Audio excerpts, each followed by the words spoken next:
Hey friends, I'm Brookie, the Working Writer Mom, and this is a channel dedicated to your career, your creativity, and your kids. And today I wanted to bring you 5 things that you can be doing right now to prepare for emergencies. Now, with the advent of the Rona, people have been very interested in emergency preparedness, and I am someone who's been involved in the emergency preparedness or prepping community for several years now. And I remember back in the day when I first got involved as someone who comes from a more progressive point of view, I had a really hard time finding good actionable advice to get me started. So much of the advice was about having massive food stockpiles and owning a lot of guns and ammo and having gold and silver stocked under my bed. And frankly, while there is a place for all of that advice, none of it is relevant to someone who is brand new to emergency preparedness. So I wanted to give you my 5 things that you can do right now, today, to get you set up for any emergency that you might face. Now, this will serve you well for the current emergency that we're living in, but it will also serve you well for any kind of natural disaster or hiccup in your career path that could potentially come along your way. And it's something that is very actionable to do. I know that as a creative person, it's really easy for me to think about all these different things, but never actually get to the action step portion. I'm really good at daydreaming and not always 100% great at follow through. So I want to give you 5 things that you can do today, right now, at the end of this video, that you can use to help you get ahead and get prepared for the next big thing. And y'all, if you like these videos, let me know down below if there are other preparedness topics that you want to see. And don't forget to like this video and to subscribe to this channel so that I can be on this journey of creativity and career life with family along with you and everyone else. Okay, the first thing that you guys can do to start getting prepared for future emergencies and other pitfalls ahead is to get on top of your finances. Friends, get on top of your finances. Go right now. You can even pause this video and come back and look at your actual financial situation. How much debt do you really owe? Like realistically, student loan debt, car, house notes that you might be paying, credit card debt that might be hanging over you, money that you owe a parent, whatever that is, whatever kind of debt you have, how much do you actually have and what do you actually pay a month? Figure it out. Also, how much do you realistically spend on groceries and on streaming services, on your utilities a month? How much do you actually spend on clothes or accessories or hobby equipment? Having a sense of what you actually spend your money on, how much money you're actually spending, is hugely important. Now, I know a ton of people are getting into budgeting, especially since people are maybe working with less hours or having to switch jobs or have less access to jobs or whatever, having to let go of a job in order to provide childcare. I get it. I get that so hard. This is not going to be a video about budgeting, but figuring out a budget that works for you is super, super important. I'm going to link a couple videos down below to budgets that have worked for me and I have found helpful. Find a budgeting system that works for you. Whatever that system is. I like Jordan for funcheapandfree.com. She's got some great budgeting tips for like a day-to-day kind of monthly budget, not like a big overarching one. Go find out what you need, get yourself on a budget, figure out how much you're spending on debt, figure out how much you're spending on non-essentials, right? Figure out how much savings you realistically have and start making goals for yourself. So many people who get into preparedness focus exclusively on the stuff, the gear, but honestly, having good finances and having a good financial reserve is one of the best things you can do for yourself to prepare for an emergency. Because an emergency can be a job loss. An emergency can be a prolonged illness. It doesn't have to be the Rona or a tornado or whatever, even though it's hurricane season right now in the United States as I'm filming this, and the Rona is a thing that we're all trying to live with. So get yourself on a budget, know what your financial situation is, have a map and a plan set out so that you don't have to worry about that. And that's the first thing you can do, and you can do it today. The second thing that you can go and do today is store some water. Now, this is one of the places where if you want to spend some money, you totally can. But today, this week, get yourself some water stored. Water is the source of life, and if you have nothing else stored in your home, have water stored. There are all kinds of things that can happen to your utilities, so you definitely want to have a backup water source that you know is clean, that you know is safe, just in case something bad happens. You can do that by buying a flat of those single, use water bottles. I don't love those because my environmentalist heart hate single-use water bottles, but this is emergency preparedness. And if you buy 1 or 2 flats a year and every year you just replace them, because you will want to replace them, they don't last indefinitely, that is an okay thing. You can also buy gallons of water. At my local Kroger, it's like 88 cents for a gallon of water if you want something bigger to store.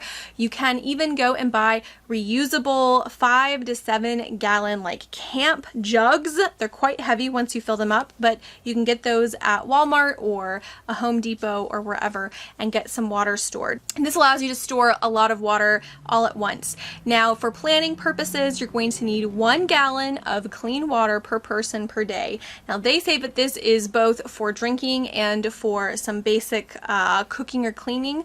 I would say count on that being primarily just drinking water. You may have a little left over for cooking and cleaning, but if you can get 1 gallon per person per day as a bare minimum, you're doing really well. Now, if you don't have a lot of extra money to spend and going out and spending $5, $10, $20 on water feels like, oh my gosh, it's just water, you can fill up your own water jugs at home as long as you clean out the jugs really, really well with soap and water. And if you've got bleach, you can bleach them out too. And then keep them in a cool, dark place so nothing grows in your water. You can use empty juice, like plastic juice cartons or plastic soda bottles of any size, as long as you clean them out really well and you screw the lid on tight. And again, keep them in a cold, dark place. The caveat here is no milk. You cannot clean milk jugs well enough to keep them from growing bacteria, but you can use juice and soda pop like bottles. So get some water, get it stored, 1 gallon per person per day. The ideal would be a week, but you know what? If you have 1 day or 2 days worth, you're still ahead of people who have 0 days worth, and that gives you that little bit of security that if something happens, you've got clean drinking water. The third thing you can do right now today is to make an inventory of your medical kit. Yes, you need to go through all of your medicines, all of your first aid, and have an inventory ready and written down so you know what you don't have and you know what you do have. It's super important for you to know what you have in your medical kit so that you know what you need to stock up on. For example, is your family the kind of family that needs a lot of allergy medication? I know there's 2 people in my family that go through allergy medication pretty heavily in the spring and summer and even the fall. That is something that we need to make sure that we have a stock of. Go through and see what kind of allergy medication do you have, and is it expired? Medication is something that it's not great to keep very long past its expiration date, as it does tend to lose efficacy the longer you have it. So, do you keep Tylenol? Have you not had to buy a new bottle in 5 years? It might be worth replacing that bottle so you know you have a fresh, effective bottle of acetaminophen in the house. Also, look at your actual first aid kit. Do you have enough Band-Aids? Do you have Band-Aids of different sizes? Do you have gauze and gauze tape? Do you have plastic gloves in case you're dealing with quite a large cut? Do you have any other advanced medical kit needs that you know how to use? So, for example, do you have a suture kit, or do you have a CPR mask, and all those different pieces? Look at what you think you have, right? And look for those pieces. Inventory how much you have, and then start considering what does your family need for an average year as far as over-the-counter medications and first aid. Now, you would have to do some guesswork, right? You know, if you've got rambunctious children like I do, you can never really understand how many Band-Aids that you're probably going to need, but you can make a good educated guess. So figure that out and then see what you need to fill in the gaps. Another thing that you should do is look at your prescription medications. Now, some of these may be controlled, so you won't be able to get a month ahead on your prescriptions, but some of these might not be. So talk with your doctor and see if you can get a couple of week or even a month supply ahead of what you need, so that in the event that there is another emergency where we have to stay on lockdown, you already have what you need and you're not having to put yourself in harm's way by going into a pharmacy to get your prescriptions. Number 4 is do a pantry inventory. Now, I'm all about inventorying so you know what you have and then you know what you need, rather than guessing and buying double of one thing and 0 of another thing. I'm going to be doing a whole video on how to have an emergency food storage supply for people who don't cook a lot, so keep an eye out for that. But it's important to know what you have in your pantry. If you're someone who cooks a lot, you probably keep quite a few things in your pantry, and it's a good time now to figure out what you actually actually have so you know what you actually need. If you're somebody who loves to bake, how much flour do you have? If you're someone who only bakes occasionally, you may not have any idea whether or not your flour is even good. If it's rancid, you may not know if you have yeast. You may not know if you have sugar, brown sugar, right? Go through and look at your pantry and then think about all the things that you could make from your pantry. Again, I'm going to do a whole video on shelf-stable meals, but things like if you have 5 pounds of pasta but 0 pasta sauce, it's not going to really serve you very well, is it? So looking at those sorts of items, looking at shelf-stable condiments, right? Ketchups and mustards and sauces and dressings that can help flavor some pretty bland stuff if you're just eating out of what you have in your kitchen can really help. But you don't want to buy 3 barbecue sauces and like 0 mustard. That may not go over well. Again, I want to reiterate here, like Prepper Knowledge 101. Buy what you eat and eat what you buy. Buy the things that you know your family already likes, inventory and see what it is you've been keeping on your shelves anyway, and then just start buying a little bit more of that. It's a really good system to have, and that way you know what you're buying and you know what you need, and you can just really start filling in the gaps. If you're someone who doesn't eat a lot at home, I'm definitely, like I said, gonna have a video for you, but start looking at things that you like to eat, right, that you can get and have on the shelf. That could be literally cereal and like rice milk. I mean, it doesn't have to be fancy. I'm not here to be the mom police and tell you you need to be eating all your fruits and vegetables, right? Figure out some things that you can have in your pantry and make a list and start an inventory so you can start acquiring those things as you have the finances to get them. All right, the 5th and final thing that you can do to be prepared for an emergency is to get your paperwork in order.